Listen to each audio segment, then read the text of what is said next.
Hi, everybody. Kind of waiting on people to get their cameras turned on so we can start the little web meeting here. So if you're having a hard time, try pressing the camera button, the button that looks like a little video camera in the upper left-hand corner of your screen. Hey, Brian! Hi! Hey, How are you? I'm doing good. Good. Good to see you. Yeah, you too. Cool. I'm glad you figured it out. So, Yeah. guess we'll wait a few minutes and see if anybody else jumps on. Okay. I think some people will only be able to join over audio and not video, and it looks like there's one other person here, and I'm not sure if they can use video or not, so Okay. wait and see. But we are recording, so while we wait for people, how are you? Oh, I'm doing good. Excited for this program for sure. Getting more excited every day. I'm working right now with getting the program accredited with the National Certification Board of Therapeutic Massage and Bodywork, Woo! and that's been really cool to know that it's going to be certified by them, and also going through that process, I'm really seeing basically every minute of the training because in the documentation of it and putting out the intent behind what we're doing in each hour. And Yeah. so to me, it's like a really, really exciting time right now, especially this last week. That's awesome. Yeah. Cool. I want to ask all these questions, but I'm also like, oh, we should wait and see if anybody else jumps on first before we ask the really exciting questions. Can you hear me okay? I can hear you fine. Okay. Yeah. Great. How's your day going? Pretty good. Yeah. It's beautiful, beautiful day where I'm at right now. We've had lots of sunshine, and recently we've had the ground soaked with some rain about a week or two ago. Nice. Finally, we get some rain in Southern California, and but it makes the garden very happy, and that's one of the things I love doing the most when I'm not traveling or working or doing body work is to grow things. And so my garden is looking good and feeling good today, especially with all the sunshine. That's awesome. Do you have any citrus fruit in your garden? Do you have any citrus fruit in your garden? Yeah, we've got an orange tree. We have like a mandarin, tangerine, and a kumquat. Oh, and cool. these Australian finger limes. Whoa. Yeah. They're kind of strange looking green things that look like a finger, and they grow long and thin. When you That's awesome. crack them open, instead of being held together in the segments of like an orange, they're all random, and they kind of pop out like caviar. Yeah. What? Yeah. That's amazing. Yeah. Wow. We were just out in the Bay Area in December, and Killian's grandfather had some citrus trees in his backyard, and they were the best oranges and grapefruits and lemons I've ever eaten. Right? It made me want to move to California just to grow my own citrus. Yeah. Yeah, well, there's a lot of places where they have citrus trees that are, 30, 40, 50 years old that you chop them back, by 2/3, and then in 1 or 2 years you have like basically a brand new tree with full production and such tasty fruit. Yeah. That's so cool. All right, well, I guess we'll get started with the meeting now. Yeah, let's do it. All right. So going back to what you were talking about being excited about with the NCB certification for the training, I also have a question about the Yoga Alliance certification because it's a 100-hour training. When we complete this training, say, for instance, I'm just a 200-hour certified yoga teacher, will I be on my way to the 500-hour certification with this training? Will that count towards that? Right now, it's not part of the. We're not creating our own school of yoga through Yoga Alliance. So these would count as continuing education units within the Yoga Alliance system. So yeah, at this point, this training is not separated like that. So you get it in the sense of these would be your continuing education training hours that you would need to accumulate to be a part of the Yoga Alliance and to move forward. But it wouldn't be like, for example, part of the Forest Yoga, 500-hour program of yoga teacher training. Cool. Good. I think a lot of people have questions about that. So. Okay. Yeah, this training is really about. To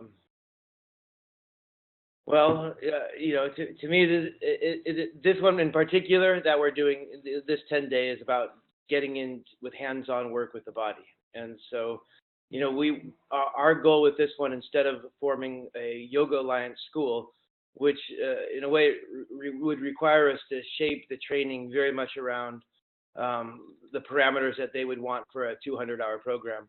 We didn't want to have to do that. We wanted to have the freedom to just go straight in and teach exactly what we wanted to teach from our perspective. And so that's why we oriented it more towards the therapeutic massage and body work. And so those, and in terms of accreditation. But the course itself obviously is great for all yoga therapists. You'll get the CEUs from the morning intensives, and I've been so focused right now on the National Council of Therapeutic Massage and Bodywork that I haven't gone into the documentation in the Yoga Alliance. But in terms of how much of our course is going to be considered CEUs, if the whole 100-hour course does, or if it's 25 or 75 hours yet. That's something I'm looking into this next 2 weeks. Okay. But cool. Yeah. Sounds good. And can you tell us a little? We got Jumbo's side of the story, but could you tell us a little bit about what's your inspiration for the training, and what are the main goals that you have in mind for the training? The inspiration in the training is exactly kind of what I said, to teach exactly what we want to teach in a way that is useful to the public. And Jumbo and I just make a great partnership. We worked together over the last 4 or 5 years in Newcastle. I would come up there and work on training his community every 6 months. And that's cool. I didn't know that. Course. Yeah, I would train them in 3 to 4 days of body work and forest yoga training, and go back. I think this was about my 10th time returning this last year, and it's been really, really great. We've seen really amazing kind of magic happen. And then in Kripalu this last year, we got to work with each other in a workshop setting where the two of us could kind of play off each other's energy and direct the class in a specific way. And we had so much fun, and it was just we could see that there's real magic when we ally ourselves together like this. So so Jumbo and I make a natural team where we both bring definitely different qualities to the training. And but my thing is, I've been teaching this body work to yoga teachers now for about 5 years on the road, and then before that I taught at a massage school here in Santa Monica for 7 years, where I taught lots of anatomy classes, pain and orthopedic evaluation classes, the deep tissue and the structural bodywork classes, and always the best people who would come into the school, who would really uptake the work, like who would get it in their body on a muscular connective tissue level, were always the forest yoga teachers, and most yoga teachers who passed through the program. But definitely all the forest yoga teachers, whoever went through the school, always made the best body workers. And so, and I found a lot of people who were body workers weren't taking care of themselves. Like, they didn't have their own yoga practice. They kind of lived a crappy life. It happens so often. They do the sacrificial whore thing, which I know very well, which is you give all of your good energy away, and you do good things with your life, but you just end up not being fed. And so my vision, for the last several years has been to take the body work to people who are really good at it. And so that's been to go around, the country and around the world to work with forest yoga communities and train them in how to do hands-on myofascial release body work. And usually I've been just teaching, 3 to 5 day courses, and that's kind of what I've been doing for the last 4 or 5 years. And so this 10-day course is like, well, let's put it all, together in a way where we can really just see what we can do in 10 days. And, I know after 10 days, it's really going to be like, well, you need 20 days, because it's like, there's so much good work that can be done and then practiced and then done with supervision. So to me, the problem is always trying to put in too much material into the time amount that you're working with. And so I guess that's been my lesson over the last few years, is how to give just the right amount of information, so we have just the right amount of time to practice everything and to do it. Yeah.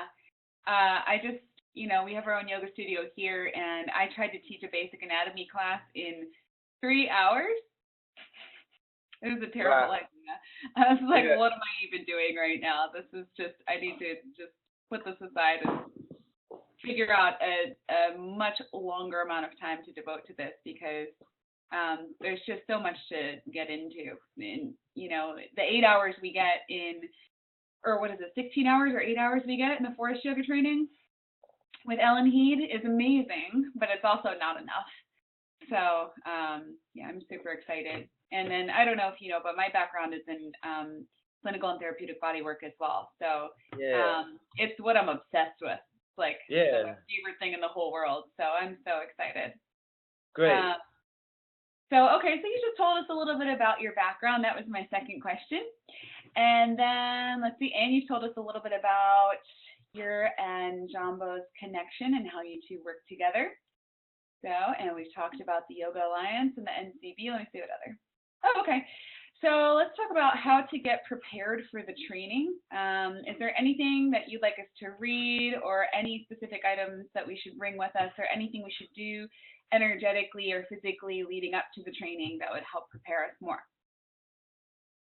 Well, my general philosophy on all that is jump right in, and you're going to be ready. If you have an open breath, if you have an open mind, if you're willing to feel. And so things to get prepared, how to get prepared is, keep up your self-love, keep up your self-practice, keep surrounding yourself with people that feed you on the, intellectual level, but also feed your passions, like feed your bodywork passion, and read up on, all of the books that you can find that are attractive to you, because there's so many, ways and approaches, to bodywork, and there's so many good teachers, and they're all putting, adding pieces and parts together that, make for constant updates within the science, So Jambo's really up on the science portion, and you can every 6 months basically there's new updates on fascial anatomy and fascial physiology that are changing what we were saying in the anatomy classes just 2 or 3 years ago, and so and so like so this is all just to get ready, just stay fascinated within the subject, and we're gonna bring it to you on multi levels. That's our approach to the learning. Is we have the morning practice really as a way to both get embodied and to get your body connected physically with your breath, and your mental attention going into feeling mode. And through that, we'll teach a lot of the anatomy. How does the structure, how does this pose relate to the anatomy that we're covering that day? How does the way we're doing this particular variation of dolphin support the injury of rotator cuff supraspinatus injuries? And so the morning yoga practice is going to be like that. It's going to be both super kick-ass yoga class, but then it's also going to be about how, getting to feel the anatomy before we get into the classic slideshow lecture anatomy.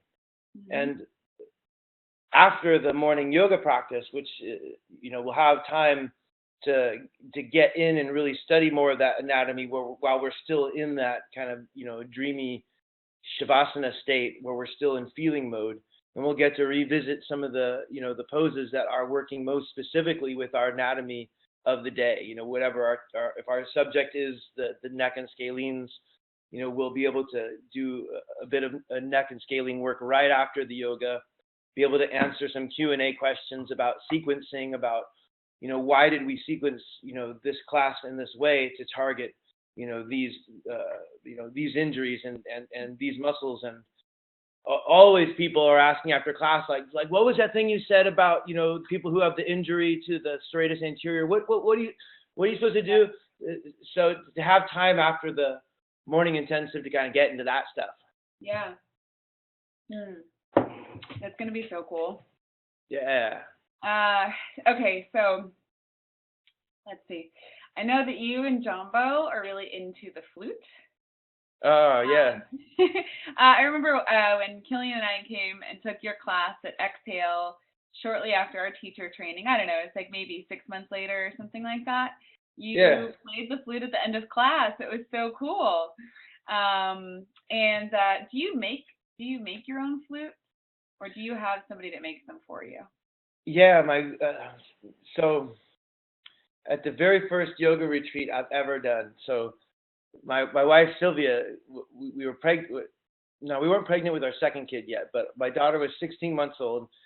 She wanted to go to Hawaii so bad to go swim with dolphins, while she was, just given birth with our kid earlier, and she couldn't do it at the time when my baby was born. So she decided she was going to go on a work study retreat in Hawaii and basically worked there for about 6 weeks, and then was able to go on this cool winter solstice dolphin swim retreat. And cool. I'm thinking, wow, she was able to pull that off and get there. So I was like, well, I'm going to go do that too. So I scheduled my very first yoga retreat right after her dolphin swim. Wow. And showed up with after she'd been there. Too. Yeah. Well, she was with the baby. She's the brave one. Okay. Her and Cassidy were there for 6 weeks, just camping. Wow. And then I showed up and led a retreat there. But while I was there, I met a guy who was on work study, also at the retreat center. Yeah. A guy named Jonathan Wolf, and he taught me how to play flute on that trip. And he eventually came back and stayed with us in Los Angeles for about 6 months. And just a good guy around the house, could help us with our kids, and just would play flute in all my Shavasana classes. Wow. But cool.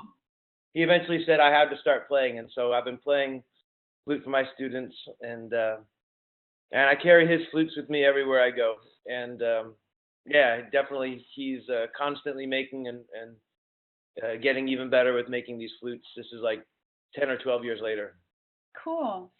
So is there any way that you could bring some flutes with you in case anyone here is interested in buying one? Oh, you know it. I'm going to bring one in every key, and I'm going to bring one for myself in every key. Yes. And we'll be able to play together. That's Absolutely. awesome. Woohoo! Yeah. All right. So that brings me to my next question, and that's about ceremony. And I know a lot of the forest yoga community is really craving some ceremony in the style that we're more closer to the style that we did a few years ago with the Four Directions and with some of the more Native American chants and prayers and things like that. So can you talk a little bit about how you like to incorporate that stuff? What kind of ceremonial things do you like to incorporate in addition to the flute? And what are you going to be bringing to the training? Well, it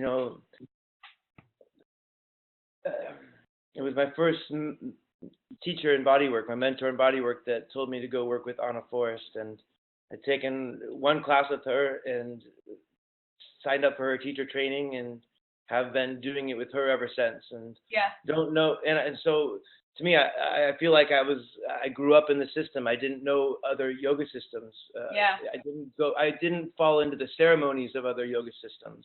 Yeah. And so the forest yoga ceremonial system is the only one that I know, and so the one that has been resonant through my bones and my connective tissue, and that I've been doing now, since I started my training with her back in 2003.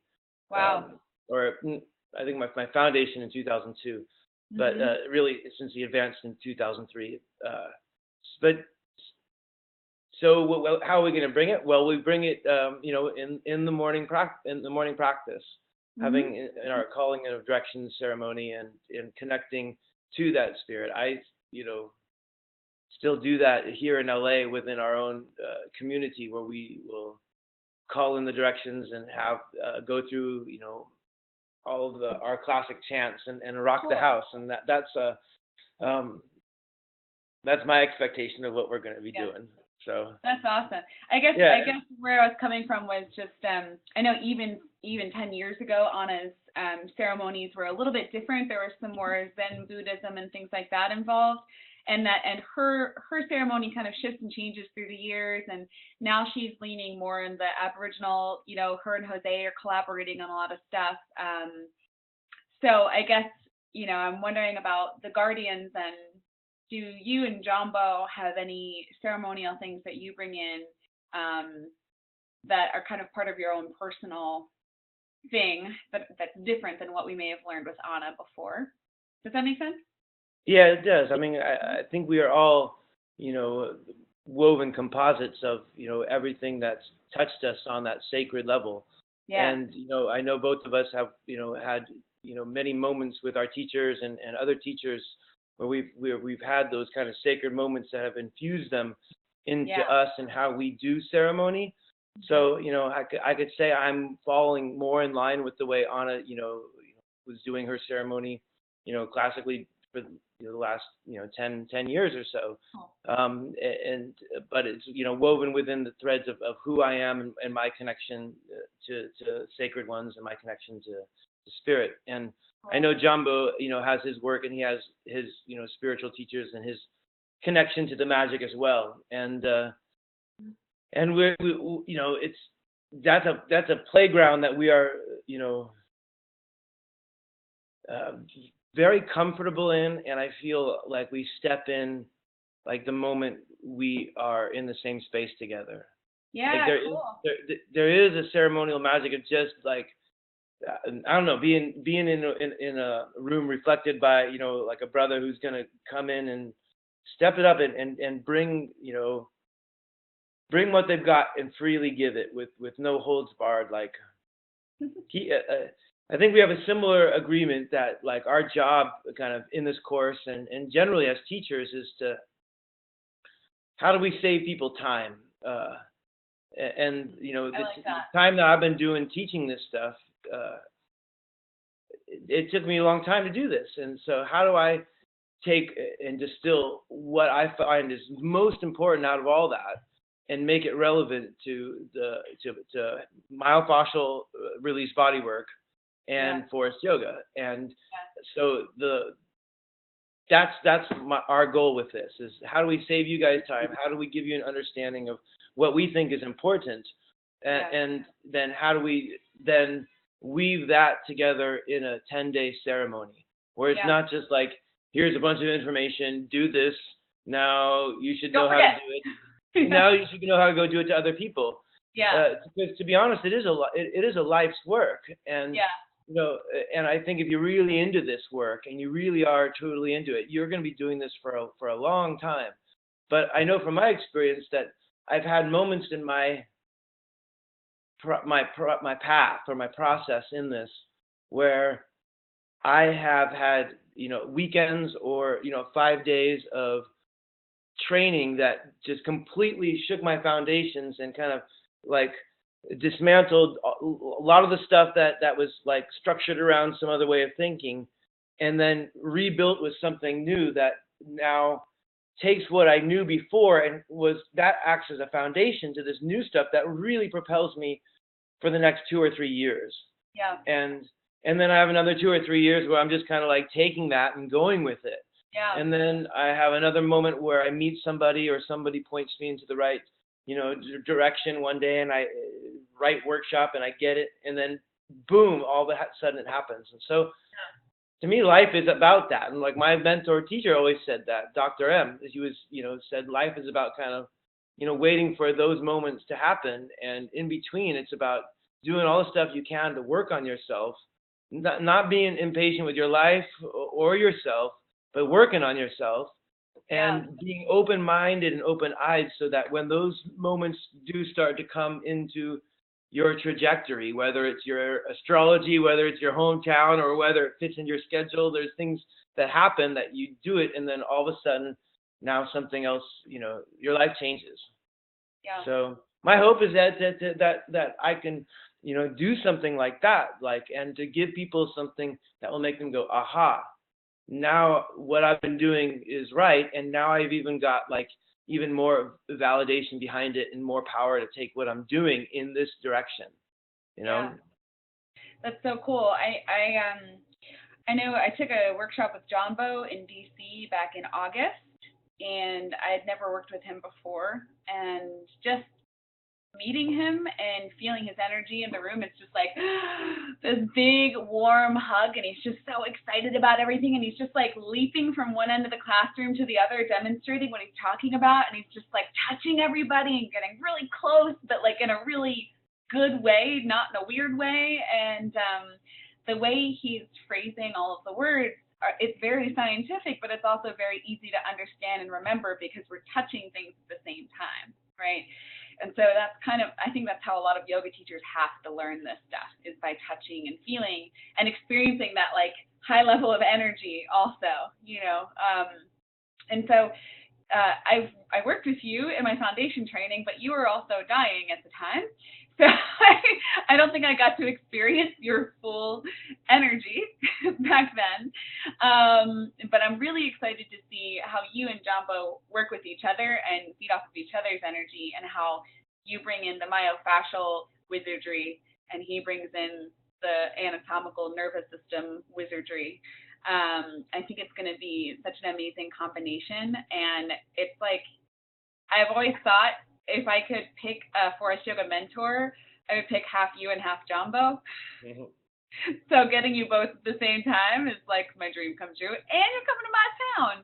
So yeah, anyway, that's just kind of my take on it. So I'm super excited to see all of that and to just be a part of it and be a facilitator for it too. It's amazing. We found the perfect space for it. So is there anything else that you want to add about the training, Brian, that you're excited about or that you want to clarify?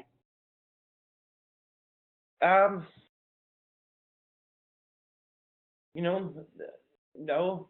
I mean, I could lay out the intent behind it. The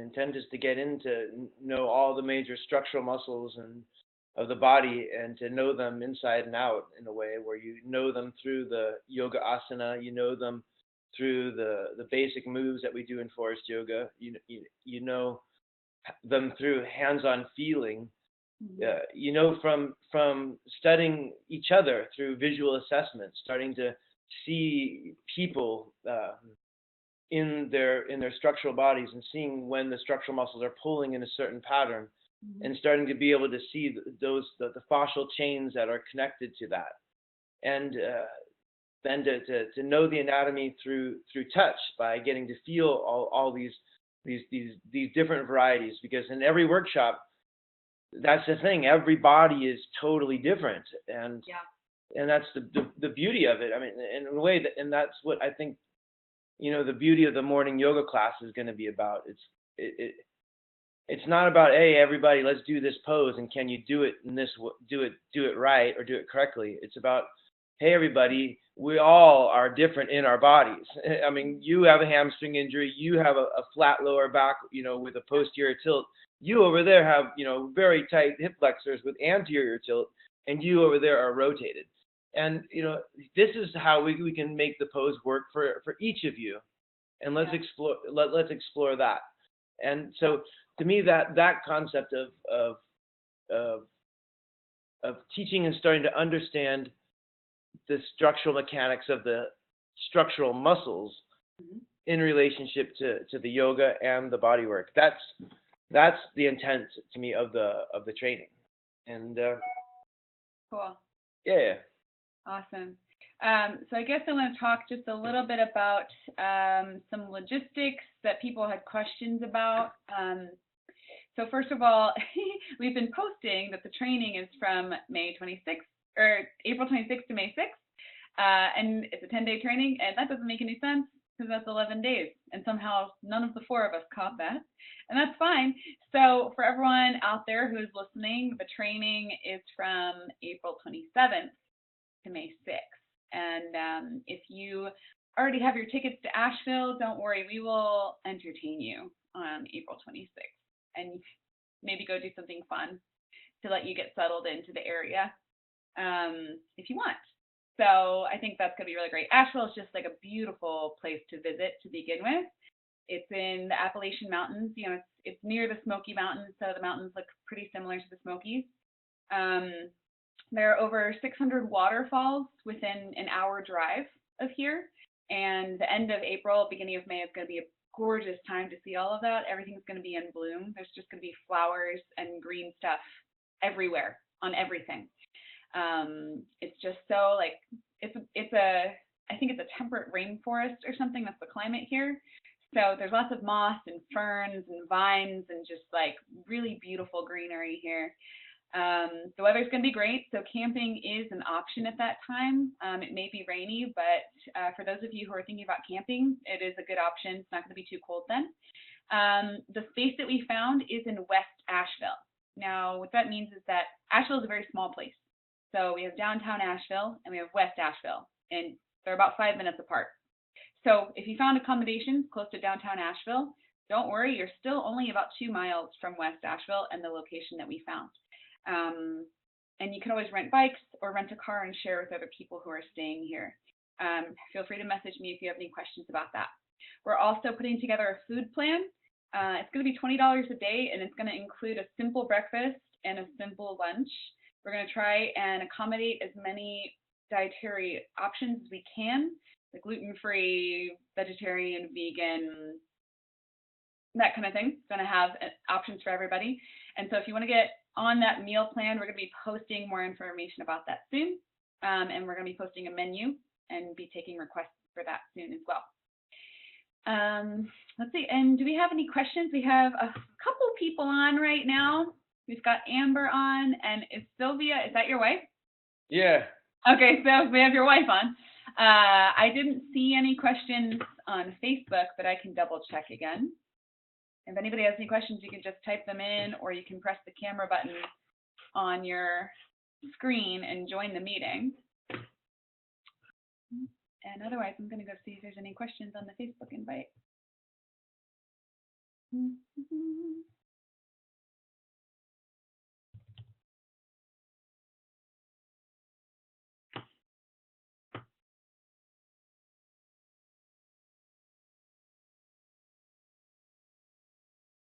No questions.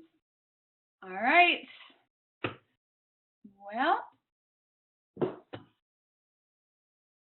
Well, I think, I think we were able to get out some good information. And yeah.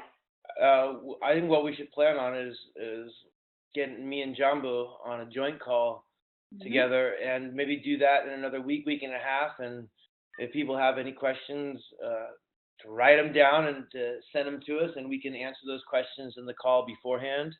Yeah. And but otherwise, I think I feel like we've done pretty good. Anything? Yeah, I think so too. It was definitely a good conversation, Brian. Thank you so much for taking the time to talk to me tonight, or this afternoon, I should say, in your land. Yeah. But yeah, so everybody out there, if you have any more questions coming up in the future, just know there's going to be more of these meetings every week or every other week, and just look out for the next one. And Brian, I hope you have an awesome day and an awesome rest of your week. And I look forward to talking to you again soon. Yeah, I look forward to talking to you too. Bye, everyone. Bye.